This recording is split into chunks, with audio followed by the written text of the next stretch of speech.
ਧਰਤੀ ਤੋਂ ਵੱਧ ਗਈ ਅਸਮਾਨ ਦੀ ਕੀਮਤ, ਕੁਫਰ ਤੋਂ ਘਟ ਗਈ ਈਮਾਨ ਦੀ ਕੀਮਤ। ਹਰ ਚੀਜ਼ ਦੁਨੀਆ ਦੀ ਮਹਿੰਗੀ ਦਿਨੋਂ ਦਿਨ, ਜਾਂਦੀ ਹੈ ਘਟਦੀ ਇਨਸਾਨ ਦੀ ਕੀਮਤ। ਇਹਨਾਂ ਨੂੰ ਪਤਾ ਹੈ ਕਿ ਇਹ ਬ੍ਰਾਹਮਣਵਾਦ ਦੇ ਜਾਂ ਹਿੰਦੂਤਵਾ ਦੇ ਦੈਂਤ ਦਾ ਜਿਹੜਾ ਅੰਤ ਹੈ, ਇਹ ਗੁਰੂਆਂ ਦੀ ਧਰਤੀ ਪੰਜਾਬ ਦੀ ਧਰਤੀ ਚੋਂ ਜਿਹੜੀ ਸੱਚ ਹੱਕ ਇਨਸਾਫ ਦੀ ਆਵਾਜ਼ ਚੁੱਕਣ ਵਾਲਾ ਖਾਲਸਾ ਹੈ, ਇਹਨੇ ਹੀ ਐਂਡ ਕਰਨਾ ਹੈ।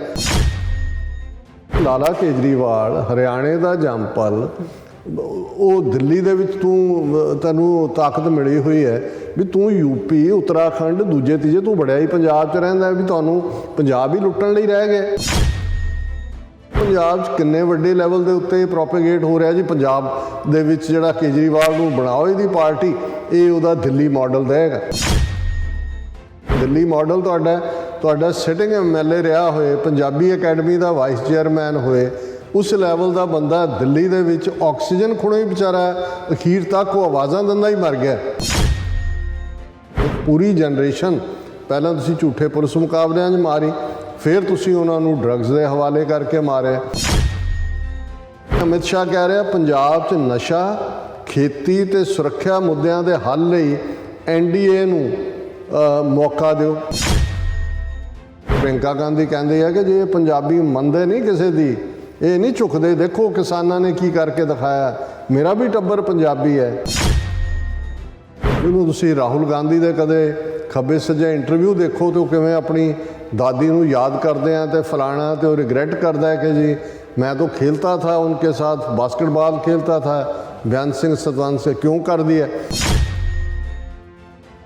वाहिगुरू जी का खालसा वाहिगुरू जी की फतेह। अस्सलाम वालेकुम आदाबर्ज। मैं हाँ तुहाडी होस्ट नीलम कौर ते मैं TV84 ਦੇ ਸਾਰੇ ਦਰਸ਼ਕਾਂ ਤੇ ਸਰੋਤਿਆਂ ਨੂੰ ਜੀ ਆਇਆਂ ਕਹਿੰਦੀ ਆ ਪ੍ਰੋਗਰਾਮ ਸੱਚੋ ਸੱਚ ਵਿੱਚ ਜਿਹੜੇ ਇਸ ਪ੍ਰੋਗਰਾਮ ਨਾਲ ਦੇਸ਼ਾਂ ਵਿਦੇਸ਼ਾਂ ਤੋਂ ਜੁੜ ਚੁੱਕੇ ਨੇ।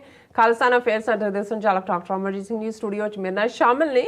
ਉਹਨਾਂ ਨਾਲ ਗੱਲਬਾਤ ਕਰਕੇ ਅੱਜ ਦੇ ਅਹਿਮ ਇਸ਼ੂਜ਼ ਉੱਪਰ ਉਹਨਾਂ ਤੋਂ ਉਹਨਾਂ ਦਾ ਤਜ਼ੀਆ ਜਾਣਦੇ ਹਾਂ। ਜੀ ਡਾਕਟਰ ਸਾਹਿਬ ਵਾਹਿਗੁਰੂ ਜੀ ਕਾ ਖਾਲਸਾ ਵਾਹਿਗੁਰੂ ਜੀ ਕੀ ਫਤਿਹ। ਹਾਂਜੀ ਨੀਲਮ ਕੌਰ ਜੀ, ਤੁਹਾਨੂੰ ਵੀ ਤੇ ਦੁਨੀਆ ਭਰ 'ਚ ਬੈਠੇ ਸਾਡੇ ਬਹੁਤ ਹੀ ਪਿਆਰੇ ਸੋਹਣੇ ਸਿਆਣੇ TV84 ਦੇ ਵਿਊਅਰਸ ਨੂੰ ਵੀ ਵਾਹਿਗੁਰੂ ਜੀ ਕਾ ਖਾਲਸਾ ਵਾਹਿਗੁਰੂ ਜੀ ਕੀ ਫਤਿਹ। ਤੇ ਸਾਡੇ ਬਹੁਤ ਹੀ ਪਿਆਰੇ ਮੁਸਲਮਾਨ ਭੈਣਾਂ ਭਰਾਵਾਂ ਨੂੰ अस्सलाम वालेकुम। जी डॉक्टर साहब जी आनू प्रोग्राम सचो सच विच बहुत शुक्रिया जी। डॉक्टर साहब आज 14 फरवरी 2022 दिन फकर नानकशाही संमत 553 ਦਾ ਦਿਨ ਹੈ ਤੇ ਡਾਕਟਰ ਸਾਹਿਬ ਪ੍ਰੋਗਰਾਮ ਸ਼ੁਰੂ ਕਰਨ ਤੋਂ ਪਹਿਲਾਂ ਅਸੀਂ ਆਪਣੇ ਦਰਸ਼ਕਾਂ ਤੇ ਸਰੋਤਿਆਂ ਨੂੰ ਹਮੇਸ਼ਾ ਤਰ੍ਹਾਂ ਦੱਸਦੇ ਵਿਊਅਰਸ, ਜੇ ਤੁਸੀਂ ਹੱਕ ਸੱਚ ਇਨਸਾਫ ਤੇ ਪੈਰਾ ਦਿੰਦਾ ਇੱਕੋ ਇੱਕ ਚੈਨਲ TV84 ਨੂੰ ਦੇਖਣਾ ਚਾਹੁੰਦੇ ਹੋ ਤਾਂ ਤੁਸੀਂ ਦੇਖ ਸਕਦੇ ਸਪੈਕਟਰਮ ਕੇਬਲ, ਆਸ਼ੀਨ ਕੇਬਲ, ਬੈਲਫਲਾਵਰ cable Canada, roku, Jadoo box, Oshawa, Facebook, TV84 ਦੀ ਐਪ ਰਾਹੀਂ online streaming and IP box ਤੇ ਤੁਸੀਂ TV84 ਨੂੰ ਦੇਖ ਸਕਦੇ ਹੋ। ਵਿਊਅਰਸ, ਜੇ ਤੁਸੀਂ TV84 ਨਾਲ ਜਾਂ ਪ੍ਰੋਗਰਾਮ ਸੱਚੋ ਸੱਚ ਨਾਲ ਫੇਸਬੁੱਕ ਰਾਹੀਂ ਜੁੜੇ ਹੋ ਤਾਂ ਇਸ ਨੂੰ ਵੱਧ ਤੋਂ ਵੱਧ ਲਾਈਕ ਕਰੋ ਤੇ ਸ਼ੇਅਰ ਕਰੋ ਅਤੇ ਨਾਲ ਹੀ YouTube ਤੇ ਸਬਸਕ੍ਰਾਈਬ ਵੀ ਕਰੋ। ਤੇ ਇਹ ਵੀ ਦੱਸ ਦਈਏ ਕਿ ਤੁਸੀਂ TV84 ਦੀ ਐਪ ਨੂੰ ਐਂਡਰੋਇਡ ਐਂਡ ਐਪ ਸਟੋਰ ਤੇ ਡਾਊਨਲੋਡ ਕਰਕੇ ਜੋ TV84 ਦੀ ਲਾਈਵ ਸਟ੍ਰੀਮ ਹੈ ਇਸ ਨੂੰ ਤੁਸੀਂ 24 ਆਵਰਸ ਦੇਖ ਸਕਦੇ ਹੋ।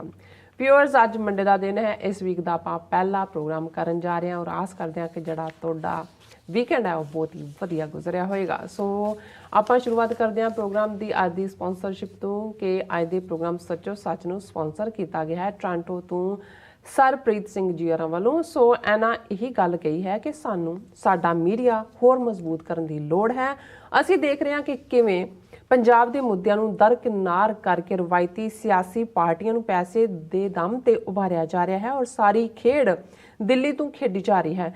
ਪੰਜਾਬ ਅਤੇ ਕੌਮੀ ਦੀ ਗੱਲ ਕਿਨਾਰੇ ਲਾ ਦਿੱਤੀ ਗਈ ਹੈ ਮੀਡੀਆ ਨੇ। ਸੋ TV84 ਨੇ ਚੰਗਾ ਕੰਮ ਕੀਤਾ ਹੈ ਕਿ ਬੰਦੀ ਸਿੰਘਾਂ ਦੀ ਰਿਹਾਈ ਦੇ ਮੁੱਦੇ ਤੇ ਅਤੇ ਪ੍ਰੋਫੈਸਰ ਭੁੱਲਰ ਜੀ ਦੀ ਰਿਹਾਈ ਨੂੰ ਲੈ ਕੇ ਸੋ ਜੇ ਸਾਡਾ ਪੱਖ ਮਜ਼ਬੂਤ ਕਰਨ ਲਈ ਸਾਡਾ ਮੀਡੀਆ ਅਗਵਾਈ ਕਰੇ ਤਾਂ ਦਬਾਅ ਪਾਇਆ ਜਾਂਦਾ ਹੈ। ਸਾਡੇ ਹਾਲਾਤ ਨਾਜ਼ੁਕ ਹਨ। ਵਾਹਿਗੁਰੂ ਕਿਰਪਾ ਕਰਨ। ਅੱਜ ਦੀ ਸਪਾਂਸਰਸ਼ਿਪ ਲਈ ਅਸੀਂ ਵੀਰ ਸਰਪ੍ਰੀਤ ਸਿੰਘ ਜੀ ਹੋਰਾਂ ਦਾ ਤਹਿ ਦਿਲ ਤੋਂ ਧੰਨਵਾਦ ਕਰਦੇ ਹਾਂ ਔਰ ਤੁਹਾਨੂੰ ਵੀ ਅਪੀਲ ਤੇ ਬੇਨਤੀ ਕਰਦੇ ਹਾਂ ਕਿ ਤੁਸੀਂ ਵੀ ਵੱਧ ਤੋਂ ਵੱਧ ਪ੍ਰੋਗਰਾਮ ਸੱਚੋ ਸੱਚ ਨੂੰ ਸਪਾਂਸਰ ਕਰੋ। ਸਪਾਂਸਰਸ਼ਿਪ ਲਈ ਤੁਸੀਂ ਸਾਨੂੰ ਸਾਡੇ ਫੋਨ ਨੰਬਰ ਤੇ ਕਾਲ ਕਰ ਸਕਦੇ ਹੋ 5166619184, ਸੇਮ ਨੰਬਰ ਤੇ WhatsApp ਕਰ ਸਕਦੇ ਹੋ। ਤੁਸੀਂ ਸਾਨੂੰ ਈਮੇਲ ਵੀ ਕਰ ਸਕਦੇ ਹੋ info@tv84.tv ਤੇ। ਸੋ ਵਿਊਅਰਸ, ਪਹਿਲੇ ਸੈਗਮੈਂਟ ਦੇ ਵਿੱਚ ਆਪਾਂ ਗੱਲਬਾਤ ਕਰਨ ਜਾ ਰਹੇ ਹਾਂ ਜਿਸ ਤਰ੍ਹਾਂ ਕਿ ਪੰਜਾਬ ਵਿਧਾਨ ਸਭਾ ਦੀ ਜਿਹੜੀ ਚੋਣਾਂ ਨੇ ਉਹ ਲਾਗੇ ਆ ਰਹੀਆਂ ਨੇ, ਉਹ 20 ਫਰਵਰੀ ਨੂੰ ਹੋਣ ਜਾ ਰਹੀਆਂ। ਸੋ ਪੰਜਾਬ ਵਿਧਾਨ ਸਭਾ ਲਈ ਜਿਹੜੀ 20 ਫਰਵਰੀ ਨੂੰ ਵੋਟਾਂ ਪੈਣ ਜਾ ਰਹੀਆਂ ਨੇ। ਸੋ ਲੁੱਟੇ ਕੁੱਟੇ ਪੰਜਾਬ ਨੂੰ ਅੱਗੂ ਲੁੱਟਣ ਲਈ ਦਿੱਲੀ ਦੇ ਠੱਗਾਂ ਦਾ ਇੱਕ ਤੋਂ ਬਾਅਦ ਇੱਕ ਟੋਲਾ ਪੰਜਾਬ ਤੇ ਝੜਿਆ ਰਿਹਾ ਹੈ। ਸੋ ਨਰਿੰਦਰ ਮੋਦੀ, ਅਮਿਤ ਸ਼ਾਹ, ਰਾਹੁਲ ਗਾਂਧੀ, ਪ੍ਰਿयंका ਗਾਂਧੀ, ਕੇਜਰੀਵਾਲ, ਇਹ ਸਭ ਸਿੱਖ ਕਾਤਲ ਅੱਡ-ਅੱਡ ਪਹਿਰਾਵਿਆਂ ਵਿੱਚ ਸਿਰਫ ਤੇ ਸਿਰਫ ਸਿੱਖਾਂ ਨੂੰ ਭਰਮਾਉਣ ਦਾ ਕੰਮ ਹੀ ਕਰ ਰਹੇ ਨੇ। ਸੋ ਇਸ ਬਾਰੇ ਆਪਾਂ ਗੱਲਬਾਤ ਕਰਨ ਜਾ ਰਹੇ ਹਾਂ। ਸੋ ਅਸੀਂ ਚਾਹਾਂਗੇ ਕਿ ਤੁਸੀਂ ਨਾਲ ਇਸੇ ਤਰ੍ਹਾਂ ਹੀ ਬਣੇ ਰਹਿਣਾ। ਦੇਖਣ ਸੁਣ ਲਈ ਤੁਹਾਡਾ ਸਭ ਦਾ ਬਹੁਤ-ਬਹੁਤ ਸ਼ੁਕਰੀਆ ਜੀ। ਡਾਕਟਰ ਸਾਹਿਬ ਕੀ ਵਿਚਾਰਾਂ ਨੇ? ਦੇਖੋ, ਸਭ ਤੋਂ ਪਹਿਲਾਂ ਤਾਂ ਅਸੀਂ ਪਿਛਲੇ ਦਿਨਾਂ 'ਚ ਐਡ ਵੀ ਚੱਲਦੀ ਰਹੀ TV 84 ਤੇ, ਔਰ ਬੀਤੇ ਐਤਵਾਰ ਸੰਤ ਜਰਨੈਲ ਸਿੰਘ ਜੀ ਖਾਲਸਾ ਪਿੰਡਰਾਂ ਵਾਲੇ 20ਵੀਂ ਸਦੀ ਦੇ ਮਹਾਨ ਸਿੱਖ ਜੀ, ਉਹਨਾਂ ਦਾ ਜਨਮ ਦਿਨ ਗੁਰਦੁਆਰਾ ਸਿੱਖ ਕਲਚਰਲ ਸੁਸਾਇਟੀ ਰਿਚਮੰਡ ਹਿਲ 'ਚ, ਜਿਸ ਨੂੰ ਸ਼੍ਰੋਮਣੀ ਅਕਾਲੀ ਦਲ ਅੰਮ੍ਰਿਤਸਰ ਵੱਲੋਂ ਆਰਗੇਨਾਈਜ਼ ਕੀਤਾ ਗਿਆ, ਪਰ ਸਾਰੀਆਂ ਹੀ ਜਥੇਬੰਦੀਆਂ ਦੀ ਪਾਰਟਿਸਿਪੇਸ਼ਨ ਸੀ। ਬਹੁਤ ਵੱਡੀ ਗਿਣਤੀ 'ਚ ਸਿੱਖ ਸੰਗਤਾਂ ਨੇ ਸ਼ਮੂਲੀਅਤ ਕੀਤੀ ਔਰ ਉਸ ਪ੍ਰੋਗਰਾਮ ਨੂੰ ਬਹੁਤ ਜਲਦੀ ਅਸੀਂ ਆਪਣੇ ਦਰਸ਼ਕਾਂ ਤੱਕ ਪਹੁੰਚਾਵਾਂਗੇ। ਔਰ ਅਸੀਂ ਸ਼੍ਰੋਮਣੀ ਅਕਾਲੀ ਦਲ ਅੰਮ੍ਰਿਤਸਰ ਉਹਨਾਂ ਦਾ ਧੰਨਵਾਦ ਵੀ ਕਰਦੇ ਹਾਂ ਕਿ ਉਹਨਾਂ ਨੇ TV 84 ਨੂੰ ਨਵਾਜਿਆ। ਉਹਨਾਂ ਦੇ ਐਡ ਵੀ ਚੱਲਦੀ ਰਹੀ ਔਰ ਕੱਲ੍ਹ ਵੀ ਜਿਹੜਾ ਐਤਵਾਰ ਦਾ ਮੇਨ ਪ੍ਰੋਗਰਾਮ ਸੀ ਉਸ ਦੀ ਪੂਰੀ ਕਵਰੇਜ, ਜਿਸ ਦੇ ਵਿੱਚ ਜਿਹੜੇ ਨੇ ਸਾਊਂਡ ਬਾਈਟ ਵੀ ਨੇ ਔਰ ਜਿਨ੍ਹਾਂ ਸ਼ਖਸੀਅਤਾਂ ਨੂੰ ਆਨਰ ਕੀਤਾ ਗਿਆ ਉਹਨਾਂ ਦੇ ਨਾਲ ਬਰੀਫ ਇੰਟਰਵਿਊ ਵੀ ਨੇ, ਉਹ ਆਉਣ ਵਾਲੇ ਦਿਨਾਂ ਦੇ ਵਿੱਚ ਮੇਰਾ ਖਿਆਲ ਹੈ 1-2 ਦਿਨ 'ਚ ਜਦੋਂ ਕਿ ਪ੍ਰੋਪਰਲੀ ਤਿਆਰ ਹੋ ਜਾਂਦਾ ਹੈ ਦਰਸ਼ਕਾਂ ਤੱਕ ਇਹ ਪ੍ਰੋਗਰਾਮ ਪਹੁੰਚਾਇਆ ਜਾਏਗਾ। ਅੱਜ 14 ਫਰਵਰੀ ਦਾ ਦਿਨ, ਜੇ ਤੁਸੀਂ ਕਿਸੇ ਪਾਸੇ ਵੀ ਸੋਸ਼ਲ ਮੀਡੀਆ ਤੇ ਜਾਂ ਦੂਸਰਾ ਕਰੋ ਤੇ ਵੈਲੈਂਟਾਈਨ ਡੇ ਦਾ ਜ਼ਿਕਰ ਹੁੰਦਾ ਹੈ। ਵੈਲੈਂਟਾਈਨ ਡੇ ਦਾ ਹੁਣ ਨਾ ਲੈ ਸਕਣ ਤਾਂ ਤੁਸੀਂ ਅੰਦਾਜ਼ਾ ਲਾਓ ਵੀ ਸਾਡੇ ਲਈ ਇਹ ਕਿੰਨੀ ਅਹਿਮੀਅਤ ਰੱਖਦਾ ਹੈ। ਲੇਕਿਨ ਸੇਂਟ ਵੈਲੈਂਟਾਈਨ ਜ਼ਰੂਰ ਆਪਣੀ ਕਬਰ ਦੇ ਵਿੱਚ ਪਲਸੇਟੇ ਮਾਰ ਰਹੇ ਹੋਣਗੇ ਕਿ ਕਿਵੇਂ ਉਹਨਾਂ ਨੇ ਜਿਸ ਦਿਨ ਨੂੰ ਉਹਨਾਂ ਦੀ ਯਾਦ ਨੂੰ ਸਮਰਪਿਤ ਕੀਤਾ ਗਿਆ ਚਰਚ ਵੱਲੋਂ ਕਿ ਉਹ ਲੋੜਵੰਦ ਜਿਨ੍ਹਾਂ 'ਚ ਵਿਕਲਾਂਗ, ਹੈਂਡੀਕੈਪਡ ਬੱਚੇ, ਉਹਨਾਂ ਦੇ ਲਈ ਕੋਈ ਨਾ ਕੋਈ ਉਹਨਾਂ ਨੇ ਤੋਹਫਾ ਬਣਾਉਣਾ ਜਾਂ ਬੱਚਿਆਂ ਨੂੰ ਜਿਹੜਾ ਉਹਨਾਂ ਦੀਆਂ ਲੋੜਾਂ ਪੂਰੀਆਂ ਕਰਨੀਆਂ, ਇਸ ਤੋਂ ਉਸ ਦੀ ਸ਼ੁਰੂਆਤ ਹੋਈ। ਇਸ ਦੇ ਨਾਲ ਕਈ ਕੁਛ ਜੁੜਦਾ ਚਲਾ ਗਿਆ।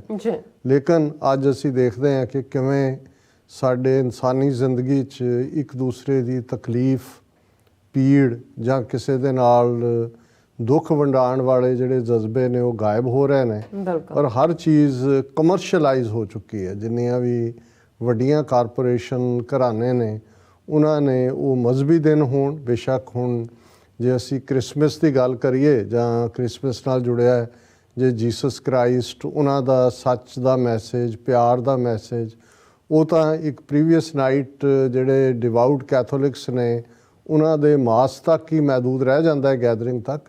ਬਾਕੀ ਤੁਸੀਂ ਦੇਖੋਗੇ ਕਿ ਕਿਵੇਂ ਹਫ਼ਤਿਆਂ ਪਹਿਲਾਂ ਕ੍ਰਿਸਮਸ ਸੇਲ ਦੇ ਨਾਂ ਥੱਲੇ ਕੀ ਸ਼ੁਰੂ ਹੁੰਦਾ ਹੈ ਔਰ ਫਿਰ ਕ੍ਰਿਸਮਸ ਦੇ ਨਾਂ ਥੱਲੇ ਜੇ ਤੁਸੀਂ ਦੇਖੋ ਤੇ ਉਹ ਸਪਿਰਿਟ ਜਾਂ ਮੈਸੇਜ ਗਾਇਬ ਹੈ। ਸਿਰਫ ਤੇ ਸਿਰਫ ਖਰੀਦੋ ਫਰੋਖਤ ਹੈ, ਸਾਜ਼ੋ ਸਮਾਨ ਦੀ, ਸੌਦੇਬਾਜ਼ੀ ਦੀ। ਇਵੇਂ ਹੀ ਜਿਹੜੀ ਵੈਲੈਂਟਾਈਨ ਦੀ ਸਪਿਰਿਟ ਸੀ ਉਹ ਤਾਂ ਉਹਨਾਂ ਪ੍ਰਤੀ ਵੀ ਪਿਆਰ ਜਿਨ੍ਹਾਂ ਨੂੰ ਕੁਦਰਤ ਨੇ, ਰੱਬ ਨੇ ਕੁਛ ਚੀਜ਼ਾਂ ਤੋਂ ਮਹਿਰੂਮ ਰੱਖਿਆ ਹੈ ਜਾਂ ਜਿਨ੍ਹਾਂ ਦਾ ਕੋਈ ਨਹੀਂ ਹੈ, ਉਹਨਾਂ ਨੂੰ ਵੀ ਇਹ ਅਹਿਸਾਸ ਹੋਏ ਕਿ ਉਹ ਇਨਸਾਨ ਨੇ, ਮਨੁੱਖ ਨੇ। ਪਰ ਅੱਜ ਇਸ ਦਿਨ ਦੇ ਨਾਂ ਦੇ ਉੱਤੇ ਕਿਸ ਕਿਸਮ ਦਾ ਭੌਂਡਾਪਨ ਜਿਹੜਾ ਹੈ ਉਹ ਦੁਨੀਆ ਦੇ ਵਿੱਚ ਅਸੀਂ ਪਸਰਿਆ ਦੇਖਦੇ। ਅਸੀਂ ਕੋਈ ਪਿਆਰਾਂ ਦੇ ਜਾਂ ਪ੍ਰੀਤਾਂ ਦੇ ਦੁਸ਼ਮਣ ਨਹੀਂ ਹੈ, ਪਰ ਅਸੀਂ ਇਹ ਮਹਿਸੂਸ ਕਰਦੇ ਹਾਂ ਕਿ ਅੱਜ ਕਿਵੇਂ ਹਰ ਚੀਜ਼, ਹਰ ਜਜ਼ਬਾ ਔਰ ਜੇ ਇਨਸਾਨੀ ਮਨ ਦੇ ਅੰਦਰ ਤੁਸੀਂ ਕੁੱਲ ਮਿਲਾ ਕੇ ਦੇਖੋ, ਮੈਂ ਪਿਛਲੇ ਦਿਨਾਂ 'ਚ ਵੀਕਐਂਡ 'ਤੇ ਕੁਛ ਮੈਨੂੰ ਪ੍ਰੋਵਰਬਸ ਪੜ੍ਹਨ ਦਾ ਮੌਕਾ ਮਿਲਿਆ ਜਿਹੜੇ ਇੱਥੋਂ ਦੇ ਆਲਮੋਸਟ 50 ਤੋਂ ਜ਼ਿਆਦਾ ਟਰਾਈਬ ਨੇਟਿਵ ਅਮਰੀਕਨਸ ਦੇ ਰਹੇ, ਜਿਨ੍ਹਾਂ ਦੇ ਵਿੱਚ ਚੈਰੋਕੀ, ਅਪਾਚੀ ਬੜੇ ਪਪੂਲਰ ਪਾਵਰਫੁਲ ਟਰਾਈਬ ਸੀ ਤੇ ਉਹਨਾਂ ਦੀਆਂ ਬੜੀਆਂ ਖੂਬਸੂਰਤ ਜਿਨ੍ਹਾਂ ਨੂੰ ਅਸੀਂ ਫੋਕ ਵਿਜ਼ਡਮ ਕਹਿੰਦੇ ਹਾਂ, ਉਹਨਾਂ ਨੇ ਕਿਉਂਕਿ ਉਹ ਇੱਕ ਬੜੇ ਆਦਰਸ਼ ਨਾਲ ਜੀਣ ਵਾਲੇ, ਕੁਦਰਤ ਦੇ ਨੇੜੇ ਰਹਿਣ ਵਾਲੇ। ਹੁਣ ਜਿਵੇਂ ਅਸੀਂ ਦੇਖ ਰਹੇ ਹਾਂ ਕਿ ਫੱਗਣ ਦਾ ਮਹੀਨਾ ਜਿਹੜਾ ਚੜ੍ਹਿਆ, ਜਿਹੜਾ ਬਸੰਤ ਬਹਾਰ ਦੇ ਨਾਲ ਜੁੜਿਆ ਹੋਇਆ ਜਾਂ ਦੂਜਾ, ਤੇ ਮੈਂ ਉਹਨਾਂ ਦਾ ਇੱਕ ਪ੍ਰੋਵਰਬ ਸੀ ਕਿ ਬਹਾਰ ਦੇ ਵਿੱਚ ਬਹੁਤ ਸੰਭਲ ਕੇ ਕਦਮ ਰੱਖੋ ਕਿਉਂਕਿ ਕੁਦਰਤ ਪ੍ਰੈਗਨੈਂਟ ਹੈ। ਹੁਣ ਮੈਨੂੰ ਇਹ ਲੱਗਾ ਕਿ ਵੀ ਇਹ ਲੋਕ ਕਿੰਨੇ ਕੁਦਰਤ ਦੇ ਨੇੜੇ ਹੋਣਗੇ, ਕਿਉਂਕਿ ਹੁਣ ਸਾਨੂੰ ਤਾਂ ਅਸੀਂ ਉਸ ਕਿਸਮ ਦੀ ਕਮਰਸ਼ੀਅਲ ਦੁਨੀਆ ਦੇ ਵਿੱਚ ਉਲਝ ਗਏ, ਨਾ ਸੂਰਜ ਚੜ੍ਹੇ ਦਾ ਪਤਾ ਹੈ, ਨਾ ਡੁੱਬਣ ਦਾ ਪਤਾ ਹੈ, ਕਿਹੜੀ ਬਹਾਰ ਆਈ ਕੀ ਗਈ। ਲੇਕਿਨ ਇਹ ਜਦੋਂ ਲਫ਼ਜ਼ ਮੈਂ ਦੇਖੇ ਮੈਂ ਕਿਹਾ ਕਿ ਭਾਈ ਇਹ ਕਿਵੇਂ ਕੇਅਰਫੁਲ ਨੇ ਕਿ ਭਾਈ ਹੁਣ ਬੇਸ਼ੱਕ ਜੇ ਤੁਸੀਂ ਬਸੰਤ ਬਹਾਰ ਜਾਂ ਸਪਰਿੰਗ ਸੀਜ਼ਨ ਨੂੰ ਦੇਖੋ ਤੇ ਤੁਹਾਨੂੰ ਸੱਚਮੁੱਚ ਹੀ ਲੱਗਦਾ ਹੈ ਕਿ ਕਿਵੇਂ ਜਿਵੇਂ ਇਨਸਾਨੀ ਜ਼ਿੰਦਗੀ 'ਚ ਜਦੋਂ ਇੱਕ ਪ੍ਰੋਸੈਸ ਸ਼ੁਰੂ ਹੁੰਦੀ ਹੈ ਨਵੀਂ ਕ੍ਰੀਏਸ਼ਨ ਦੀ, ਔਰ ਉਸ ਤੋਂ ਬਾਅਦ ਉਹੀ ਕੁਦਰਤ ਜਿੱਥੇ ਪੁਰਾਣੇ ਪੱਤੇ ਝੜੇ ਹੋਏ ਨੇ ਸਪਰਿੰਗ ਦੇ ਵਿੱਚ ਨਵੇਂ ਨਿਕਲ ਰਹੇ ਨੇ, ਚਾਰ ਚੁਫੇਰੇ ਇੱਕ ਮਾਹੌਲ ਹੈ। ਔਰ ਉਹਨਾਂ ਨੇ ਕਿਹਾ ਜੀ ਬਹੁਤ ਸੰਭਲ ਕੇ ਤੁਰੋ ਕਿਉਂਕਿ ਨੇਚਰ ਇਜ਼ ਪ੍ਰੈਗਨੈਂਟ। ਇਸੇ ਤਰ੍ਹਾਂ ਜਿਹੜੀ ਗੱਲ ਇਨਸਾਨੀ ਅਹਿਸਾਸ ਜਾਂ ਜਜ਼ਬੇ ਦੇ ਹਵਾਲੇ ਨਾਲ ਉਹਨਾਂ ਦਾ ਇੱਕ ਬੜਾ ਅੱਛਾ ਪ੍ਰੋਵਰਬ, ਉਹਨਾਂ ਨੇ ਕਿਹਾ ਕਿ ਸਾਡੇ ਸਭ ਦੇ ਅੰਦਰ ਦੋ ਭੇੜੀਏ ਨੇ, ਵੁਲਵਸ ਨੇ।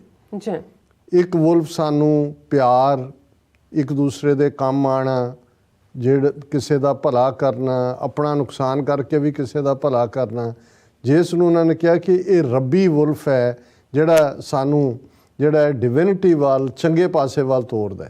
ਇੱਕ ਪਾਸੇ ਈਵਲ ਦਾ ਵੁਲਫ ਹੈ, ਈਵਲ ਦਾ ਭੇੜੀਆ ਹੈ ਜਿਹੜਾ ਲਾਲਚ, ਲੁੱਟ ਖਸੁੱਟ, ਦੂਸਰੇ ਦਾ ਵੀ ਹੱਕ ਖੋਹਣਾ। ਜਾਂ ਦੂਜਾ ਉਹਨੇ ਕਿਹਾ ਕਿ ਵੀ ਜਨਮ ਤੋਂ ਹੀ ਇਹਨਾਂ ਦੋਨਾਂ ਵੁਲਫਸ ਦੇ ਵਿੱਚ, ਦੋਨਾਂ ਭੇੜੀਆਂ ਦੇ ਵਿੱਚ ਲੜਾਈ ਹੁੰਦੀ ਰਹਿੰਦੀ ਹੈ ਅਖੀਰ ਤੱਕ। ਉਹਨੇ ਫਿਰ ਅਖੀਰ ਸੈਕੰਡ ਲਾਈਨ ਕਿਹਾ ਕਿ ਹੂ ਵਿਨਸ, ਕਿ ਉਸ ਲੜਾਈ ਨੂੰ, ਉਹਨਾਂ ਦੋ ਭੇੜੀਆਂ ਦੀ ਲੜਾਈ 'ਚ ਕਿਹੜਾ ਜਿੱਤਦਾ ਹੈ। ਫਿਰ ਉਹਨੇ ਕਿਹਾ ਦਾ wolf wins whom we feed, ਕਿ ਜਿਹਨੂੰ ਅਸੀਂ ਫੀਡ ਕਰਦੇ ਹਾਂ। ਜੇ ਸਾਡੇ ਐਕਸ਼ਨ ਚੰਗੇ ਨੇ, ਅਸੀਂ ਸਾਡਾ ਵੇ ਆਫ ਲਾਈਫ ਨੋਬਲ ਹੈ, ਤੇ ਫਿਰ ਜ਼ਾਹਰ ਹੈ ਉਹੀ ਵੁਲਫ ਜਿੱਤੇਗਾ ਜਿਹੜਾ ਡਿਵਾਈਨ ਹੈ। ਤੇ ਜੇ ਸਾਡੇ ਜਿਹਨੂੰ ਜੋ ਅਸੀਂ ਫੀਡ ਕਰ ਰਹੇ ਹਾਂ ਉਸ ਨੂੰ ਹੀ, ਉਸ ਦੇ ਉੱਤੇ ਹੀ ਜਿੱਤ ਹਾਰ ਦਾ ਫੈਸਲਾ ਹੋਵੇਗਾ। ਸੋ ਮੈਂ ਸਮਝਦਾ ਹਾਂ ਵੀ ਦਿਨ ਸਾਰੇ ਹੀ ਜਿਨ੍ਹਾਂ ਨੂੰ ਅਸੀਂ ਮੁਬਾਰਕ ਦਿਨ ਕਹਿੰਦੇ ਹਾਂ, ਉਹ ਤਾਂ ਹਰ ਚੜ੍ਹਦੇ ਸੂਰਜ ਦੇ ਨਾਲ ਅਸੀਂ ਇਸ ਹੋਪ ਦੇ ਨਾਲ ਦਿਨ ਸ਼ੁਰੂ ਕਰਦੇ ਹਾਂ ਕਿ ਰੱਬ ਨੇ ਸਾਨੂੰ ਸਾਹ ਦਿੱਤੇ ਨੇ, ਔਰ ਕਿਵੇਂ ਅਸੀਂ ਜ਼ਿੰਦਗੀ ਦਾ ਇੱਕ ਹੋਰ ਦਿਨ ਸਾਨੂੰ ਦੇਖਣ ਦੇ ਕਾਬਲ ਬਣਾਇਆ। ਔਰ ਕੱਲ੍ਹ ਹੀ ਨਿਊ ਜਰਸੀ ਇੱਕ ਵਿਚਾਰ ਦੇ ਵਿੱਚ ਮੈਂ ਕਿਹਾ ਸੀ, ਮੈਂ ਕਿਹਾ ਜੀ ਇਹ ਕੋਵਿਡ ਤੋਂ ਬਾਅਦ ਤਾਂ ਇਨਸਾਨੀਅਤ ਦਾ ਵਰਤਾਰਾ ਬਿਲਕੁਲ ਡਿਫਰੈਂਟ ਹੋਣਾ ਚਾਹੀਦਾ ਸੀ। ਮੈਂ ਕਿਹਾ ਕਿ ਵੀ ਮੈਂ ਨਿਊਯਾਰਕ 'ਚ ਰਹਿੰਦਿਆਂ ਜਦੋਂ ਦੇਖਦਾ ਕਿ ਭਾਈ ਇਹਨਾਂ ਪਿਛਲੇ ਵਰ੍ਹਿਆਂ 'ਚ ਕਿੰਨੀਆਂ ਲਾਸ਼ਾਂ ਇੱਥੋਂ ਉੱਠੀਆਂ ਨੇ, ਤੇ ਇਹੀ ਸ਼ੁਕਰਗੁਜ਼ਾਰੀ ਹੁੰਦੀ ਹੈ ਕਿ ਅਸੀਂ ਵੀ ਉਹਨਾਂ 'ਚੋਂ ਇੱਕ ਹੋ ਸਕਦੇ ਸੀ। ਤੇ ਇਹੀ ਹਾਲ ਦੁਨੀਆ ਦੇ ਵਿੱਚ ਜਦੋਂ ਅਸੀਂ ਜਿਸ ਲੈਵਲ ਦੀ ਮਹਾਮਾਰੀ ਨੇ ਤਬਾਹੀ ਕੀਤੀ ਹੈ ਇਨਸਾਨ ਦੇ ਵਿੱਚ, ਤਾਂ ਆਪਣੇ ਪੈਰਿਸ਼ ਹੋਣ ਦੀ ਗੱਲ, ਆਪਣੇ ਜਿਹੜਾ ਖ਼ਤਮ ਹੋਣ ਦੀ ਗੱਲ ਇੰਨੀ ਹਾਵੀ ਹੋ ਜਾਣੀ ਚਾਹੀਦੀ ਸੀ ਕੁੱਲ ਇਨਸਾਨੀਅਤ ਦੇ ਵਿੱਚ ਕਿ ਇੱਕਦਮ ਲੱਗਣਾ ਚਾਹੀਦਾ ਸੀ ਕਿ ਵੀ ਨਹੀਂ, ਜ਼ਿੰਦਗੀ ਦਾ ਮਕਸਦ ਜੋ ਸਾਨੂੰ ਮਿਲਿਆ ਉਹ ਇੱਕ ਦੂਜੇ ਦੇ ਕੰਮ ਆਉਣ ਦਾ। ਪਰ ਅਸੀਂ ਅਜੇ ਉਸ ਕੋਵਿਡ-19 ਦੇ ਵੇਰੀਐਂਟ ਦੀ ਦੂਸਰੀ ਜਕੜ 'ਚੋਂ ਨਿਕਲੇ ਨਹੀਂ ਹੈ। ਤੇ ਇਸ ਦੇ ਬਾਵਜੂਦ ਸਵੇਰੇ ਉੱਠਦੇ ਹਾਂ, ਪਹਿਲਾ ਪਾਰਟ ਹੁੰਦਾ ਮੈਂ ਦੇਖਦਾ ਵੀ ਯੂਕਰੇਨ 'ਚ ਜੰਗ ਸ਼ੁਰੂ ਤਾਂ ਨਹੀਂ ਹੋ ਗਈ, ਕਿਉਂਕਿ ਉੱਥੇ ਜੋ ਤੁਸੀਂ ਦੇਖ ਰਹੇ ਹੋ ਹਾਲਾਤ ਜੋ ਬਣੇ ਹੋਏ ਨੇ, 1 ਲੱਖ ਫੌਜ ਯੂਕਰੇਨ ਦੇ ਬਾਰਡਰ 'ਤੇ ਹੈ, 25-30 ਹਜ਼ਾਰ ਜਿਹੜੀ ਹੈ ਰੂਸ ਨੇ ਜੁਆਇੰਟ ਐਕਸਾਈਜ਼ ਦੇ ਥੱਲੇ ਬੈਲਾਰੂਸ 'ਚ ਖੜੀ ਕਰ ਦਿੱਤੀ ਹੈ। ਅਮਰੀਕਨ ਸਿਟੀਜ਼ਨ ਸਾਰੇ ਕੱਢ ਲਏ ਨੇ, ਬਾਕੀ ਯੂਰਪੀਅਨ ਕੰਟਰੀਜ਼ ਨੇ ਕੱਢ ਲਏ ਨੇ, ਫਲਾਈਟਸ ਕੈਂਸਲ ਹੋ ਰਹੀਆਂ। ਸੋ ਇੱਕਦਮ ਇਵੇਂ ਲੱਗ ਰਿਹਾ, ਔਰ ਇਹਦੇ 'ਚ ਕੋਈ ਸ਼ੱਕ ਨਹੀਂ ਹੈ। ਮੈਂ ਫਿਰ ਜੇ ਕੋਰਟ ਦੇ ਹਵਾਲੇ ਨਾਲ ਗੱਲ ਕਰਾਂ ਤੇ ਫਿਰ ਐਲਬਰਟ ਆਇਨਸਟਾਈਨ ਦੀ ਪੋਪੂਲਰ ਕੋਟ ਹੈ, ਤੇ ਉਹਨੇ ਜਿਹਨੇ ਇਹ ਕਿਹਾ ਸੀ ਕਿ ਵੀ I am sure 4th world war will be fought with sticks and stones. ਉਹਨੇ ਕਿਹਾ ਵੀ ਤੀਸਰੀ ਸੰਸਾਰ, ਹੁਣ ਇਹ ਇੱਕ ਢੰਗ ਹੈ ਕਹਿਣ ਦਾ, 2 ਸੰਸਾਰ ਜੰਗਾਂ ਅਸੀਂ ਦੇਖੀਆਂ ਤਬਾਹੀ, ਦੂਸਰੀ ਸੰਸਾਰ ਜੰਗ ਵੇਲੇ ਹਿਰੋਸ਼ੀਮਾ ਨਾਗਾਸਾਕੀ ਦੀ ਤਬਾਹੀ ਸਾਡੇ ਸਾਹਮਣੇ। ਪਰ ਆਇਨਸਟਾਈਨ ਨੇ ਕਿਹਾ ਵੀ ਜੇ ਤੀਸਰੀ ਵਰਲਡ ਵਾਰ ਹੋ ਗਈ ਮਤਲਬ ਇਹ ਹੋਏਗਾ ਕਿ ਸਾਰੀ ਤਬਾਹੀ ਹੋ ਜਾਏਗੀ ਹਰ ਚੀਜ਼ ਦੀ। ਤੇ ਇਸ ਲਈ ਉਹਨੇ ਕਿਹਾ ਵੀ ਜਿਹੜੀ ਚੌਥੀ ਵਰਲਡ ਵਾਰ ਹੋਏਗੀ ਉਹ ਫਿਰ ਪੱਥਰਾਂ ਤੇ ਡੰਡਿਆਂ ਨਾਲ ਹੀ ਲੜੀ ਜਾਏਗੀ। ਮਤਲਬ ਇਹ ਹੈ ਕਿ ਇੱਕ ਪੂਰੀ ਤਬਾਹੀ ਤੋਂ ਬਾਅਦ ਇਹ ਸਾਰੇ ਪਲੈਨਟ ਦੀ, ਉਹ ਫਿਰ ਜੰਗਲੀ ਜਿਹੜੇ ਮਨੁੱਖ ਨਿਕਲੇ ਜਿਨ੍ਹਾਂ ਨੇ ਕਦੇ ਪੱਥਰ ਬਣਾਇਆ, ਪੱਥਰ ਦਾ ਹਥਿਆਰ ਬਣਾਇਆ, ਫਿਰ ਉਹ ਡੰਡੇ ਬਣਾਏ ਵੀ ਉਹਦੇ ਨਾਲ। ਸੋ ਮਤਲਬ ਇਸ ਕਿਸਮ ਦੀ ਇੱਕ ਪਾਸੇ ਤਾਂ ਜਿੱਥੇ ਅਸੀਂ ਟੁਗੈਦਰਨੈਸ, ਵਰਲਡ ਹੈਲਥ ਆਰਗੇਨਾਈਜੇਸ਼ਨ, UN ਇਹ ਸਾਰਾ ਪਾਰਟ ਦੇਖਦੇ, ਔਰ ਮੈਂ ਸਮਝਦਾ ਵੀ ਜੇ ਸਪਿਰਿਟ ਕਿਸੇ ਦਿਨ ਦੀ ਹੋਣੀ ਚਾਹੀਦੀ ਸੀ, ਜਾਂ ਅੱਜ ਇੱਕ ਪਾਸੇ ਯੂਕਰੇਨ 'ਤੇ ਨਜ਼ਰਾਂ ਟਿਕੀਆਂ ਹੋਈਆਂ ਨੇ, ਦੂਸਰੇ ਪਾਸੇ ਅਜੇ 2 ਦਿਨ ਪਹਿਲਾਂ ਅਸੀਂ ਗੱਲ ਕਰਕੇ ਹਟੇ ਹਾਂ ਕਿ ਭਾਈ ਕੁਆਡ ਦੀ ਮੀਟਿੰਗ ਹੁੰਦੀ ਹੈ, ਚਾਈਨਾ, ਸਾਊਥ ਚਾਈਨਾ ਸੀ 'ਚ ਕੀ ਚੱਲ ਰਿਹਾ, ਦੂਸਰੇ ਕੀ ਚੱਲ ਰਿਹਾ। ਸੋ ਜਿਵੇਂ ਇਹ ਹੈ ਕਿ ਵੀ ਇਨਸਾਨਾਂ ਨੇ ਜਾਂ ਇਸ ਕੌਮ ਤਾਂ ਇਨਸਾਨਾਂ ਦੀ ਰੱਬ ਨੇ ਹੀ ਬਣਾਈ ਹੈ, ਰੱਬ ਨੇ ਰਾਦਰ ਜਦੋਂ ਇਹ ਵੀ ਕ੍ਰਿਸਚੀਅਨਿਟੀ ਕਹਿੰਦੀ ਹੈ, ਸੇਂਟ ਵੈਲੈਂਟਾਈਨ ਦੇ ਫੋਲੋਅਰ, ਕਿ ਵੀ God created man in his own image, ਇਹਦੇ 'ਚ ਕੋਈ ਸ਼ੱਕ ਨਹੀਂ ਹੈ ਕਿ ਰੱਬ ਨੇ ਜਿਹੜਾ ਇਨਸਾਨ ਨੂੰ ਬਣਾਇਆ, ਲੇਕਿਨ ਇਨਸਾਨ ਜਿਹੜਾ ਹੈ ਉਹ ਉਸੇ ਹੀ ਦੁਨੀਆ ਦੇ ਵਿੱਚ ਜਿਹੜਾ ਸ਼ੈਤਾਨ ਦੀ ਦੁਨੀਆ ਹੈ, ਜਿੱਥੇ ਉਹ ਜਿਹਨੂੰ ਗੁਰੂ ਸਾਹਿਬ ਨੇ ਫਰਮਾਇਆ ਸੀ ਕਿ ਲਿਵ ਛੁੜਕੀ ਲੱਗੀ ਤ੍ਰਿਸ਼ਨਾ ਮਾਇਆ ਅਮਰ ਵਰਤਾਇਆ, ਕਿ ਜਦੋਂ ਤੱਕ ਮਾਂ ਦੇ ਉਦਰ 'ਚ ਬੱਚਾ ਬੱਚੀ ਨੇ ਇੱਕ ਜ਼ਿੰਦਗੀ ਹੋਰ ਹੈ, ਉਦੋਂ ਤੱਕ ਤਾਂ ਰੱਬ ਦੇ ਨਾਲ ਉਹ ਨਾਤਾ ਜੁੜਿਆ ਹੋਇਆ ਹੈ। ਲੇਕਿਨ ਜਿਉਂ ਹੀ ਬਾਹਰਲੀ ਦੁਨੀਆ ਆਈ, ਲਿਵ ਛੁੜਕੀ ਲੱਗੀ ਤ੍ਰਿਸ਼ਨਾ, ਅਮਰ ਲਫ਼ਜ਼ ਅਰਬੀ ਜ਼ਬਾਨ ਦਾ ਹੈ, ਜਿਸ ਦਾ ਮਤਲਬ ਹੈ ਕਿ ਮਾਇਆ ਦਾ ਹੁਕਮ ਵਾਪਰਨ ਲੱਗ ਗਿਆ। ਸੋ ਸਾਰੀ ਜ਼ਿੰਦਗੀ ਸਾਡੀ ਉਹ ਨੇਟਿਵ ਅਮਰੀਕਨਸ ਦੇ ਪ੍ਰੋਵਰਬ ਵਾਂਗ ਦੋ ਭੇੜੀਆਂ ਦੀ ਲੜਾਈ ਹੈ। ਅਸੀਂ ਕਿਹੜੇ ਭੇੜੀਏ ਨੂੰ ਫੀਡ ਕਰ ਰਹੇ ਹਾਂ, ਉਸ ਨੇ ਜਿੱਤ ਹਾਰ ਦਾ ਫੈਸਲਾ ਕਰਨਾ। ਪਰ ਮੈਨੂੰ ਇਹ ਲੱਗਦਾ ਹੈ ਵੀ ਦੁਨੀਆ ਦਾ ਇੱਕ ਵੱਡਾ ਹਿੱਸਾ ਹੀ ਨਹੀਂ, ਅਸੀਂ ਸਾਰੇ ਹੀ ਉਹਦਾ ਸ਼ਿਕਾਰ ਹੈ ਕਿ ਅਸੀਂ ਉਸੇ ਹੀ ਭੇੜੀਏ ਨੂੰ ਖਵਾ ਰਹੇ ਹਾਂ ਜਿਹੜਾ ਗਰੀਡ, ਲਾਲਚ, ਅਨਸੈਟੀਏਬਲ ਜਿਹੜਾ ਸਾਡਾ ਐਪੇਟਾਈਟ ਹੈ ਹਰ ਚੀਜ਼ ਦੇ ਲਈ, ਇੱਕ ਦੂਸਰੇ ਦੇ ਹੱਕ ਖੋਣ ਦੇ ਲਈ। ਇਹਦੇ ਬਾਵਜੂਦ ਅਸੀਂ ਇਸ ਵੈਲੈਂਟਾਈਨ ਡੇ ਜੇ ਇਸ ਦੇ ਪੋਜ਼ਿਟਿਵ ਆਸਪੈਕਟ ਨੂੰ ਦੇਖਣਾ ਤੇ ਫਿਰ ਇਸ ਦਾ ਪੋਜ਼ਿਟਿਵ ਐਸਪੈਕਟ ਮੁਹੱਬਤ ਹੈ, ਪਿਆਰ ਹੈ ਕੁੱਲ ਆਲਮ ਦੇ ਨਾਲ, ਇਨਸਾਨੀਅਤ ਦੇ ਨਾਲ, ਆਫ ਕੋਰਸ ਆਪਣੇ ਪਰਿਵਾਰਾਂ ਦੇ ਨਾਲ, ਜਿਨ੍ਹਾਂ ਨੇ ਚੰਗਾ ਜੀਵਨ ਸ਼ੁਰੂ ਕਰਨਾ ਹੈ, ਟੁਗੈਦਰ ਲਾਈਫ ਸ਼ੁਰੂ ਕਰਨੀ ਹੈ, ਜਿਹੜੇ ਆਲਰੇਡੀ ਉਸ ਜੀਵਨ 'ਚ ਨੇ। ਅਸੀਂ ਜੇ ਇੱਕ ਫੈਮਿਲੀ ਨੂੰ ਐਜ਼ ਏ ਯੂਨਿਟ ਦੇਖਦੇ ਹਾਂ, ਆਪਣੇ ਬੱਚੇ ਬੱਚੀਆਂ, ਭੈਣ ਭਰਾ, ਮਾਂ ਪਿਓ, ਜੇ ਅਸੀਂ ਆਪਣੀ ਕਮਿਊਨਿਟੀ ਦੇ ਹਵਾਲੇ ਨਾਲ ਗੱਲ ਕਰੀਏ ਤਾਂ ਫਿਰ ਮੈਂ ਸਮਝਦਾ ਵੀ ਸਾਡਾ ਪਹਿਲਾ ਫਰਜ਼, ਜੇ ਕੋਈ ਪਹਿਲਾ ਵੈਲੈਂਟਾਈਨ ਸਾਡਾ ਤੇ ਉਹ ਸਾਡੀ ਮਾਂ ਔਰ ਪਿਓ ਨੇ, ਜਿਨ੍ਹਾਂ ਦਾ ਅਸੀਂ ਦੇਣਾ ਨਹੀਂ ਦੇ ਸਕਦੇ, ਪਰ ਅਸੀਂ ਆਪਣੇ ਘਰਾਂ ਵੱਲ ਨਜ਼ਰ ਮਾਰੀਏ, ਕਿੰਨਿਆਂ ਕੁ ਨੂੰ ਫਿਕਰ ਹੈ ਕਿ ਭਾਈ ਬਜ਼ੁਰਗ ਉਮਰ ਦੇ ਵਿੱਚ ਮਾਪਿਓ ਦੀ ਸੇਵਾ, ਉਹਨਾਂ ਦਾ ਧਿਆਨ, ਉਹਨਾਂ ਪ੍ਰਤੀ ਸਮਰਪਿਤ ਭਾਵਨਾ।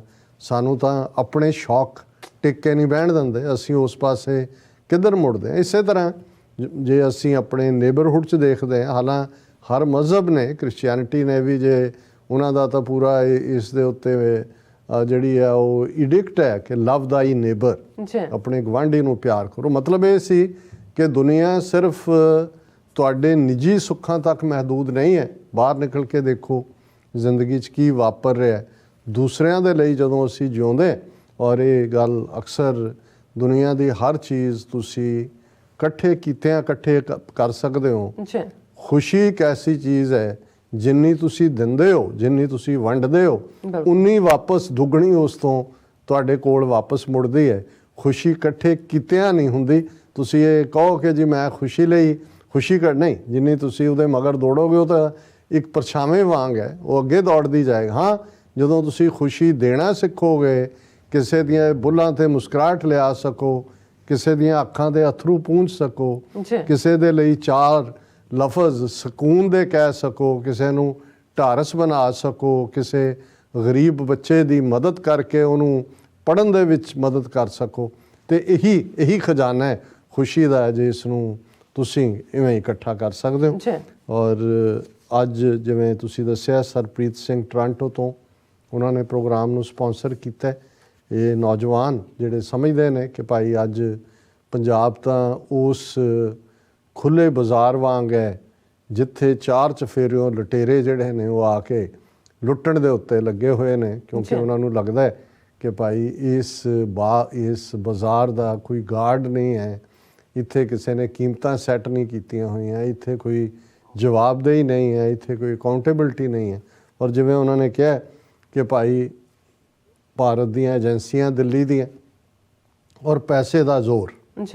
ਔਰ ਜਦੋਂ ਅਸੀਂ ਗੱਲ ਕਰਕੇ ਹਟੇ ਹਾਂ ਕਿ ਜਦੋਂ ਈਮਾਨ ਸਸਤਾ ਹੋ ਜਾਂਦਾ ਹੈ, ਕਿ ਜਿਵੇਂ ਹੈ ਤਾਂ ਇਹ 50 ਸਾਲ ਪਹਿਲਾਂ ਦੀ ਰੁਬਾਈ ਹੈ, ਪਰ ਅੱਜ ਵੀ ਮੈਨੂੰ ਲੱਗਦਾ ਹੈ ਵੀ ਹਰ ਚੜ੍ਹਦੇ ਸੂਰਜ ਇਹ ਰੈਲੇਵੈਂਟ ਹੁੰਦੀ ਹੈ ਕਿ ਧਰਤੀ ਤੋਂ ਵੱਧ ਗਈ ਅਸਮਾਨ ਦੀ ਕੀਮਤ, ਕੁਫਰ ਤੋਂ ਘਟ ਗਈ ਈਮਾਨ ਦੀ ਕੀਮਤ, ਹਰ ਚੀਜ਼ ਦੁਨੀਆ ਦੀ ਮਹਿੰਗੀ ਦਿਨੋਂ ਦਿਨ ਜਾਂਦੀ ਹੈ ਘਟਦੀ ਇਨਸਾਨ ਦੀ ਕੀਮਤ।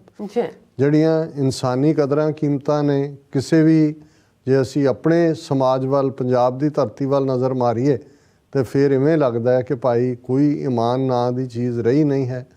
ਜਿਹਦੇ ਕੋਲ ਤੁਸੀਂ ਦੇਖਦੇ ਹੋ ਕਿ ਅੱਜ ਕੌਣ ਕਿਹਦੀ ਗੋਦ 'ਚ ਬੈਠਾ ਹੈ, ਕਿਹੜੀ ਪਾਰਟੀ 'ਚ ਹੈ, ਫਿਰ ਅਗਲੇ ਦਿਨ ਲੱਗਦਾ ਵੀ ਉਧਰ ਚਲਾ ਗਿਆ, ਫਿਰ ਤੀਜੇ ਦਿਨ ਲੱਗਦਾ ਨਹੀਂ ਉਧਰ ਚਲਾ ਗਿਆ, ਫਿਰ ਲੱਗਦਾ ਜਿੱਧਰ ਗਿਆ ਸੀ ਜਿੱਥੋਂ ਉੱਥੇ ਹੀ ਵਾਪਸ ਆ ਗਿਆ। ਮਤਲਬ ਇਹ ਕੋਈ ਇੱਕ ਕਹਾਣੀ ਨਹੀਂ, ਇਹਨਾਂ ਲੋਕਾਂ ਦੇ ਤਾਂ ਨਾਂ ਲੈਣੇ ਵੀ ਵਕਤ ਦਾ ਜ਼ਿਆ ਔਰ ਕੰਟੈਂਪਟ ਹੈ ਮੇਰੀ ਇਸ ਕਿਸਮ ਦੇ ਲੋਕਾਂ ਦੇ ਲਈ। ਪਰ ਦੂਸਰੇ ਪਾਸੇ ਜੇ ਸਾਡੇ ਜ਼ਿੰਮੇ ਗੁਰੂ ਨੇ ਇਹ ਕੰਮ ਲਾਇਆ ਕਿ ਭਾਈ ਅਸੀਂ ਇਸ ਕੁਫਰ ਦੇ ਕਫਨ ਨੂੰ ਚਾਕ ਕਰਨਾ, ਸਾਡੇ ਹੱਥ 'ਚ ਸੱਚ ਨੂੰ ਵਿਖਾਉਣ ਦਾ, ਸੱਚ ਨੂੰ ਉਜਾਗਰ ਕਰਨ ਦਾ ਜਿਹੜੀ ਹੈ ਮਸ਼ਾਲ ਗੁਰੂ ਨੇ ਫੜਾਈ ਹੈ। ਤੇ TV 84 'ਚ ਆਪਣੇ ਸੀਮਤ ਸਾਧਨਾਂ ਨਾਲ ਅਸੀਂ ਯਤਨ ਕਰ ਰਹੇ ਔਰ ਸਾਡੇ ਵੀਰ ਸਰਪ੍ਰੀਤ ਸਿੰਘ ਇਸ ਪਾਰਟ ਨੂੰ ਐਡਮਾਇਰ ਕਰਦੇ ਨੇ ਕਿ ਸਾਡੀਆਂ ਪੰਜਾਬ ਵਿਚਲੀਆਂ ਟੀਮਾਂ ਨੇ ਵੀ, ਦਿੱਲੀ ਵਿਚਲੀਆਂ ਟੀਮਾਂ ਨੇ ਵੀ, ਉਹ ਪ੍ਰੋਫੈਸਰ ਭੁੱਲਰ ਦਾ ਕੇਸ ਹੋਏ, ਬੰਦੀ ਸਿੰਘਾਂ ਦੀ ਰਿਹਾਈ ਦਾ ਕੇਸ ਹੋਏ। ਔਰ ਇਹੀ ਨਹੀਂ, ਜੇ ਅਸੀਂ ਪਿਛਲੇ ਦਿਨਾਂ 'ਚ ਦੇਖੀਏ ਕਿ ਅੱਜ ਹੀ ਸਾਡੀ ਟੀਮ ਦੇ ਸੱਜਣ ਮੈਨੂੰ ਦੱਸ ਰਹੇ ਸੀ ਕਿ ਕਿਵੇਂ ਜਿਹੜਾ ਹੁਣ ਮਾਨ ਸਾਹਿਬ ਦਾ ਇੱਕ ਇੰਟਰਵਿਊ ਸੀ ਜਿਹੜਾ TV 84 ਨੇ ਕੀਤਾ, ਬੜੀ ਉਹਦੇ 'ਚੋਂ ਬਰੀਫ ਕਲਿੱਪਿੰਗ ਸੀ ਜਿਹਦੇ 'ਚ ਉਹਨਾਂ ਨੇ ਕਿਹਾ ਕਿ ਮੈਂ ਤਾਂ ਕੌਮ ਲਈ ਖਲੋਤਾ ਪਰ ਕੌਮ ਨੇ ਮੈਨੂੰ ਹਰਾਇਆ। ਉਹ ਜਿਹੜਾ ਲੱਖਾਂ ਦੇ ਵਿੱਚ ਉਸ ਦੀ ਵਿਊਅਰਸ਼ਿਪ ਹੈ, ਹਜ਼ਾਰਾਂ ਦੀ ਗਿਣਤੀ 'ਚ ਉਹਦੇ ਸ਼ੇਅਰ ਨੇ। ਇਸੇ ਤਰੀਕੇ ਨਾਲ ਪ੍ਰੋਫੈਸਰ ਢਿੱਲੋਂ ਨਾਲ ਚੰਡੀਗੜ੍ਹ ਉਹਨਾਂ ਨੇ ਵੀ ਇਹ ਕਿਹਾ ਕਿ ਭਾਈ ਜੇ ਪੰਜਾਬੀਓ, ਜੇ ਤੁਸੀਂ ਇਸ ਕੇਜਰੀਵਾਲ ਨੂੰ ਨਾ ਸਮਝਿਆ ਤੇ ਤੁਹਾਡੀ ਤਬਾਹ ਬਰਬਾਦੀ ਤੁਹਾਨੂੰ ਜਿਹੜੀ ਹੈ ਕਿਸ ਹੱਦ ਤੱਕ ਹੋਏਗੀ, ਇਸ ਨੂੰ ਵੀ। ਸੋ ਸਾਡਾ ਇਹੀ ਯਤਨ ਹੈ, ਹੋਰ ਅਸੀਂ ਕਰ ਵੀ ਕੀ ਸਕਦੇ ਹਾਂ ਇਸ ਸਾਰੇ ਦੇ ਵਿੱਚ।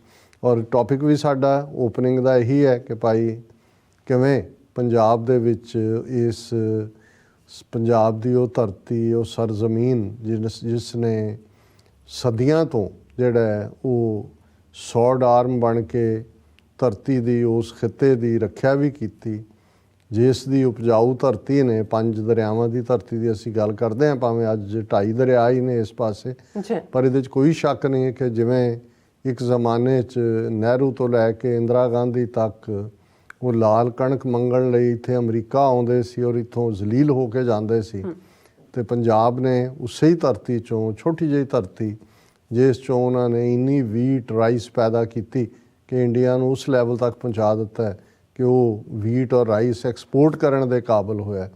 ਔਰ ਹਰ ਕੁਰਬਾਨੀ ਹਿਸਟਰੀ ਦੀ ਬੀਤੇ ਦੀ ਵੀ ਅਸੀਂ ਗੱਲ ਕਰਦੇ, ਪਰ ਸ਼ਾਇਦ ਇਹੀ ਸਾਡਾ ਚੰਗਾ ਹੋਣਾ ਔਰ ਸਾਡਾ ਜਿਹੜਾ ਉਹ ਇੱਕ ਫੇਥ ਕਰਕੇ ਜਿਸ ਕੌਮ ਨੇ ਆਪਣਾ ਆਪਾ ਇਹਨਾਂ ਦੇ ਹਵਾਲੇ 47 ਦੇ ਦੌਰ 'ਚ ਕੀਤਾ ਸੀ, ਉਸ ਦਾ ਹੀ ਖਮਿਆਜ਼ਾ ਅਸੀਂ ਭੁਗਤ ਰਹੇ ਕਿ ਪਿਛਲੇ 75 ਸਾਲ ਤੋਂ ਲਗਭਗ ਇੱਕ ਤੋਂ ਬਾਅਦ ਇੱਕ ਹਕੂਮਤ, ਉਹਨਾਂ ਦੀ ਪਹਿਲੀ ਤਾਂ ਕੋਸ਼ਿਸ਼ ਸੀ ਕਿ ਪੰਜਾਬ ਨੂੰ ਕਿਵੇਂ ਕੰਟੇਨ ਕੀਤਾ ਜਾਏ, ਇਹਨੂੰ ਅੱਗੇ ਨਾ ਵਧਣ ਦਿੱਤਾ ਜਾਏ, ਕਿਵੇਂ ਸਿੱਖਾਂ ਦੀ ਫੌਜ ਦੇ ਵਿੱਚ ਸ਼ਮੂਲੀਅਤ ਉਸ ਨੰਬਰ ਨੂੰ ਘਟਾਇਆ ਗਿਆ, ਕਿਵੇਂ ਪੰਜਾਬ ਦੀ ਪਹਿਲਾਂ ਇੰਡਸਟਰੀ ਲੱਗਣ ਨਹੀਂ ਦਿੱਤੀ ਗਈ, ਜਿਹੜੀ ਅੰਗਰੇਜ਼ਾਂ ਦੇ ਜ਼ਮਾਨੇ ਦੀ ਵੀ ਕੋਈ ਬਟਾਲੇ ਦੇ ਵਿੱਚ, ਫਗਵਾੜੇ ਦੇ ਵਿੱਚ ਜਾਂ ਹੋਰ ਥਾਵਾਂ ਦੇ ਉੱਤੇ ਸੀ, ਉਸ ਨੂੰ ਉਹ ਹਾਲਾਤ ਪੈਦਾ ਕੀਤੇ ਗਏ। ਲਾਗਲੀਆਂ ਸਟੇਟਾਂ ਜੰਮੂ ਕਸ਼ਮੀਰ, ਹਿਮਾਚਲ, ਦੂਜੇ ਤੀਜੇ ਔਰ ਉੱਤਰਾਖੰਡ, ਉਹਨਾਂ ਦੇ ਸਪੈਸ਼ਲ ਪੈਕੇਜਸ ਦੇ ਕੇ ਕਿ ਪੰਜਾਬ ਨੂੰ ਜੋ ਇੰਡਸਟਰੀਲਿਸਟ ਵੀ ਦੌੜਾ ਦਿੱਤਾ। ਔਰ ਹੌਲੀ ਫਿਰ ਕਿਵੇਂ ਜੇ ਪੰਜਾਬ ਦਾ ਪਾਣੀ ਕਿਵੇਂ ਲੁੱਟ ਕੇ ਜਿਹੜੀਆਂ ਹਿੰਦੂ ਸਟੇਟਾਂ ਰਾਜਸਥਾਨ ਔਰ ਹਰਿਆਣੇ ਨੂੰ ਦਿੱਤਾ ਗਿਆ, ਔਰ ਫਿਰ ਪੰਜਾਬ ਦੇ ਵਿੱਚ ਕਿਵੇਂ ਫੁੱਲ ਸਕੇਲ ਟੈਂਕਾਂ ਤੋਪਾਂ ਨਾਲ ਹਮਲਾ ਕਰਕੇ ਜੂਨ 84, ਔਰ ਫਿਰ ਅਸੀਂ ਅਗਲੇ 10 ਸਾਲ ਪੰਜਾਬ ਦੇ ਵਿੱਚ ਇੱਕ ਪੂਰੀ ਜਨਰੇਸ਼ਨ ਦਾ ਮਾਰ ਮੁਕਾਣਾ, ਉਸ ਸਾਰੇ ਅਮਲ ਨੂੰ ਦੇਖਦੇ ਕਿ ਇਸ ਸਭ ਦੇ ਬਾਵਜੂਦ ਉੱਥੇ ਇੱਕ ਮਾਹੌਲ ਪੈਦਾ ਹੋਇਆ, ਵੱਡੀ ਗਿਣਤੀ 'ਚ ਬਾਹਰ ਭੱਜਣ ਲੱਗੇ, ਪਰ ਉਹਨਾਂ ਨੂੰ ਫਿਰ ਵੀ ਤਸੱਲੀ ਨਹੀਂ ਸੀ ਏਜੰਸੀਆਂ ਨੂੰ, ਉਹਨਾਂ ਨੂੰ ਸੀ ਕਿ ਇਹ ਧਰਤੀ ਮਰਜੀਵੜਿਆਂ ਦੀ ਧਰਤੀ ਹੈ ਔਰ ਜਿੱਥੇ ਇੱਕ ਸ਼ਹੀਦ ਦਾ ਖੂਨ ਡੁੱਲਦਾ ਹੈ ਉਸ ਦੀ ਇੱਕ ਬੂੰਦ 'ਚੋਂ ਹੀ 10-10 ਹੋਰ ਪੈਦਾ ਹੁੰਦੇ ਨੇ। ਫਿਰ ਉਹਨਾਂ ਨੇ ਜਿਵੇਂ ਪੰਜਾਬ ਦੇ ਵਿੱਚ ਡਰੱਗਸ ਲਿਆਂਦੀਆਂ, ਔਰ ਇਹ ਸਾਰਾ ਜਿਹੜਾ ਡਰੱਗਸ ਦਾ ਵਰਤਾਰਾ, ਪਹਿਲਾਂ ਉਹਨਾਂ ਨੇ ਕਿਵੇਂ ਇੱਕ ਲੱਚਰ ਕਲਚਰ ਖੜਾ ਕੀਤਾ 1994-95 ਤੱਕ, ਜਦੋਂ ਇੱਕ ਜਨਰੇਸ਼ਨ ਉਹਨਾਂ ਨੇ ਮਾਰ ਮੁਕਾਈ। ਔਰ ਤੁਸੀਂ ਉਸ ਆਡੀਓ ਕੈਸਟ ਦਾ ਪੀਰੀਅਡ ਦੇਖੋ, ਕਿਵੇਂ ਘਟੀਆ ਕਿਸਮ ਦੇ ਸਿੰਗਰ, ਕਿਵੇਂ ਪੰਜਾਬ ਦੇ ਵਿੱਚ ਉਹੀ ਸ਼ਰਾਬ, ਉਹੀ ਕਚਹਿਰੀਆਂ, ਉਹੀ ਜੱਟ, ਉਹੀ ਗੰਡਾਸਾ, ਉਹੀ ਫਲਾਣਾ, ਬਿਲਕੁਲ ਇੱਕ ਵਾਇਲੈਂਸ। ਔਰ ਦੂਜਾ, ਔਰ ਬਿਲਕੁਲ ਜਿੱਥੇ ਤੁਸੀਂ ਲੁੱਟੇ ਜਾ ਰਹੇ ਹੋ, ਕੁੱਟੇ ਜਾ ਰਹੇ ਹੋ, ਉੱਥੇ ਤੁਸੀਂ ਮੁੱਛ ਨੂੰ ਵੱਟ ਦੇ ਕੇ ਇੱਕ ਜਿਹੜਾ ਉਸ ਕਿਸਮ ਦਾ ਫਾਲਸ ਪ੍ਰਾਈਡ ਵਾਲਾ ਕਲਚਰ ਕ੍ਰੀਏਟ ਕਰ ਰਹੇ ਹੋ।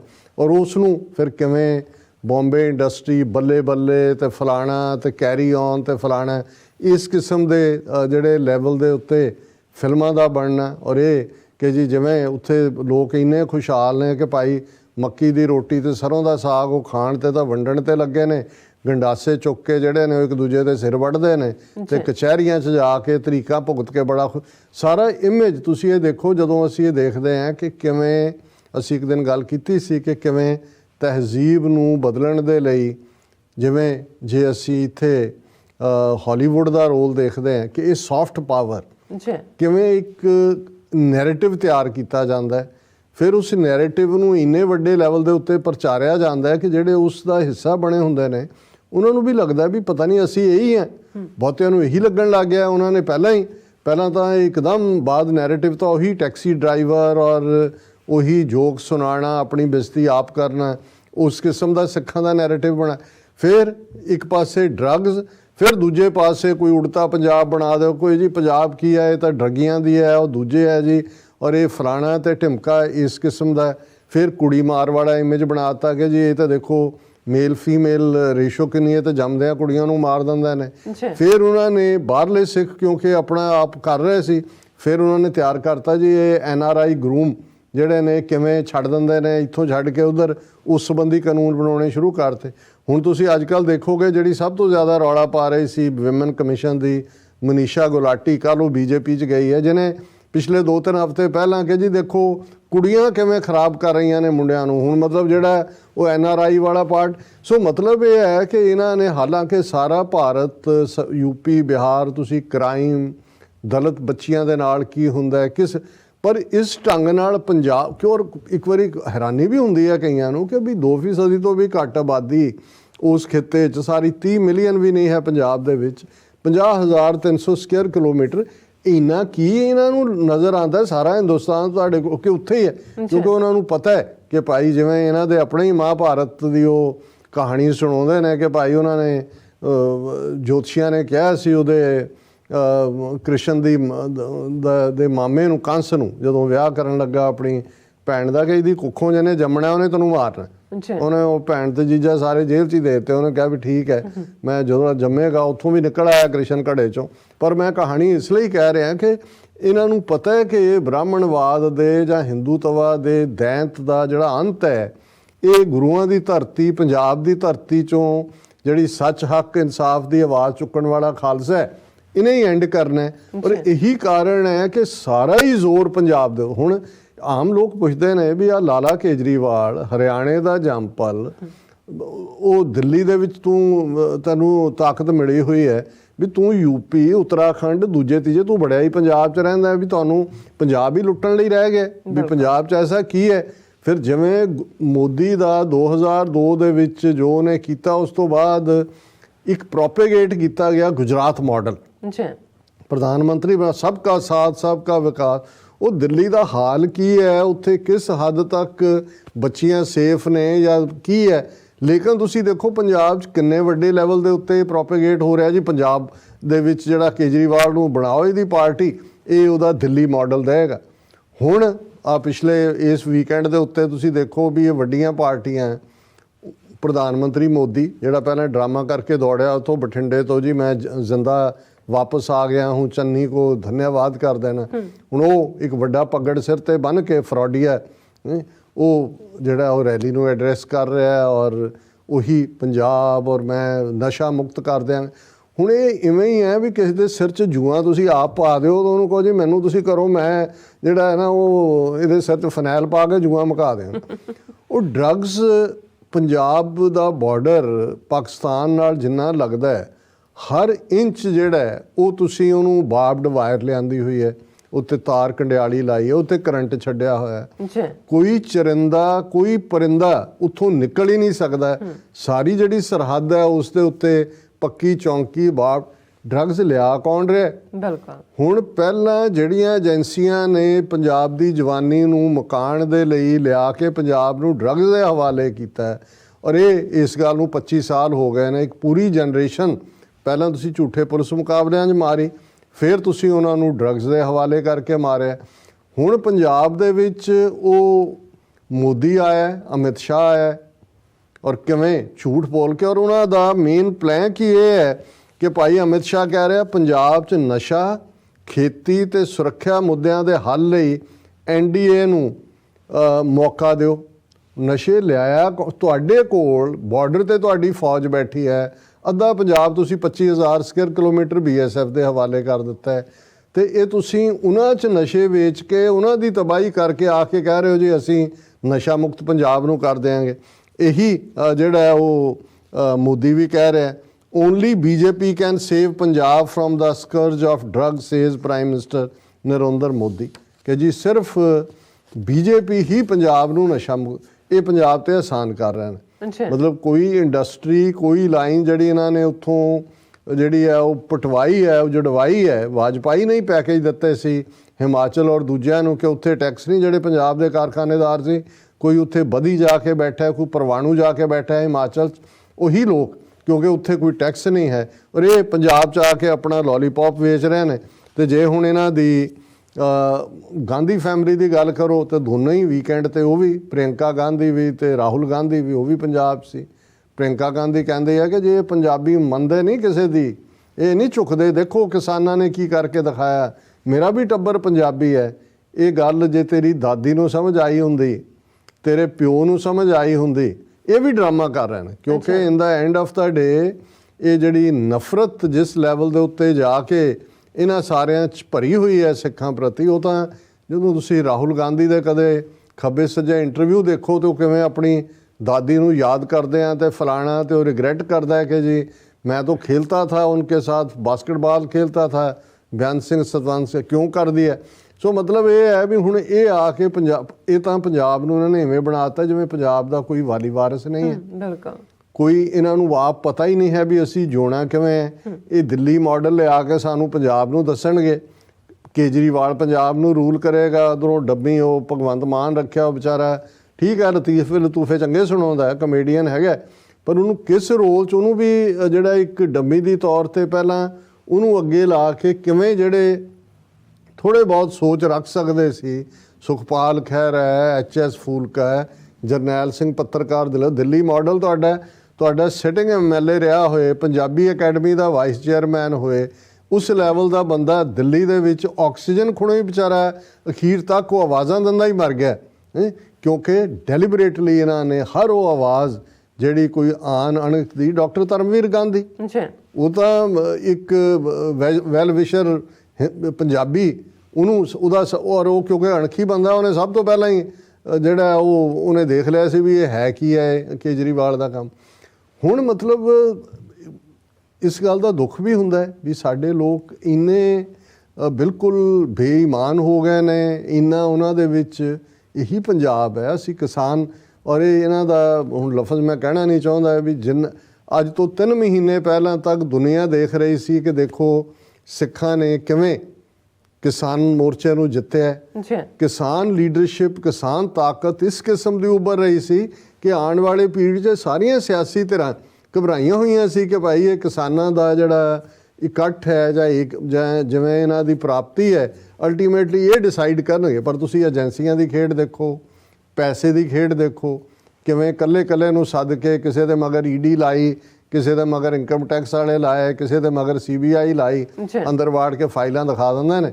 ਔਰ ਤੁਸੀਂ ਧੜ ਦੇਖੋਗੇ ਕਿ ਭਾਈ ਇਹ BJP 'ਚ ਜਾਣ ਵਾਲਿਆਂ ਦੀ ਹੁਣ ਬੇਸ਼ੱਕ ਅਜੇ ਲੋਕਾਂ ਨੇ ਉਹ ਜਲੰਧਰ ਦੀ ਰੈਲੀ ਦੇ ਹਵਾਲੇ ਨਾਲ ਹੀ ਮੈਂ ਦੇਖ ਰਿਹਾ ਸੀ ਕਿ ਭਾਈ ਤੁਹਾਨੂੰ ਕਰਾਊਡ ਦੇ ਵਿੱਚ ਪੱਗਾਂ ਵਾਲੇ ਨਜ਼ਰ ਨਹੀਂ ਆਉਂਦੇ, ਘੱਟੋ ਘੱਟ ਆਮ ਲੋਕ ਅਜੇ ਇਹਨਾਂ ਨੂੰ। ਲੇਕਿਨ ਤੁਸੀਂ ਜੇ ਸਟੇਜ 'ਤੇ ਪਿਕਚਰ ਤੁਸੀਂ ਦੇਖ ਰਹੇ ਹੋ ਸਕਰੀਨ ਦੇ ਉੱਤੇ, ਜੇ 15 ਨੇ ਤਾਂ ਉਹਦੇ 'ਚ 12 ਪੱਗਾਂ ਵਾਲੇ ਨੇ। ਵੀ ਇਸ ਕਦਰ ਬੇਗੈਰਤੀ ਫੜੀ ਹੋਈ ਹੈ ਇਹਨਾਂ ਨੇ।